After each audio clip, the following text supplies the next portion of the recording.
If you have seen Stranger Things, then you know how creepy mind control experiments are. But the interesting thing is that many people in the late 1950s and early 1970s said that they were brainwashed and someone tried to do mind control experiments on them. Now, this all sounded crazy in sci-fi even 10 years ago, but it turned out to be true. Between 1953 and 1973, CIA had a secret project called MKUltra, in which they conducted a lot of experiments on people. Many of the tests were conducted at universities, hospitals, and prisons in the United States and Canada. These human experiments included the use of psychedelic drugs, paralytics, and electroshock therapy with one simple goal: mind control.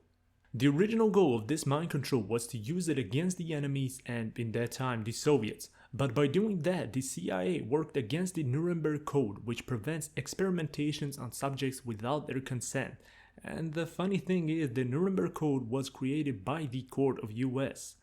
Kinda ironic, isn't it? Well, the experiments, as you can imagine, were very much true, scary and lethal.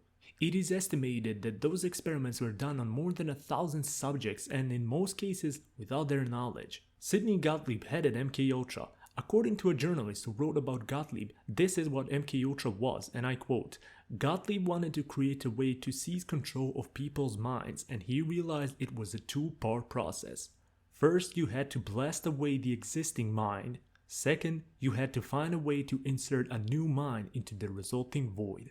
That just shows you how crazy those experiments were. So Gottlieb had a special idea to achieve the goals of MKUltra, and that is with the help of LSD. He believed the agency could harness the drug's mind-altering properties for brainwashing or psychological torture. In one instance, a mental patient in Kentucky was continuously fed LSD for 174 days. In most cases, test subjects were ill for days.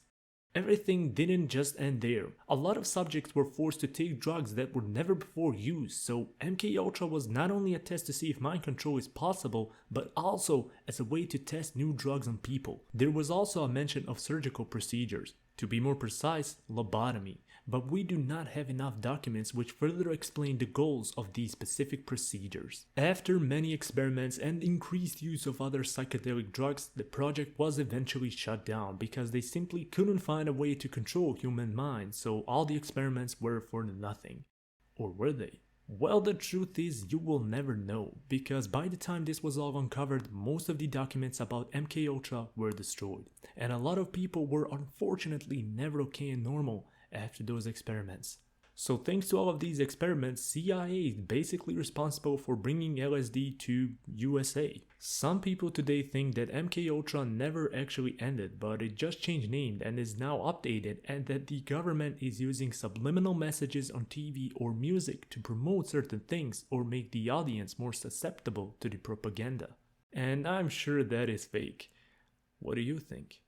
Thanks for watching, subscribe for more mind-blowing content.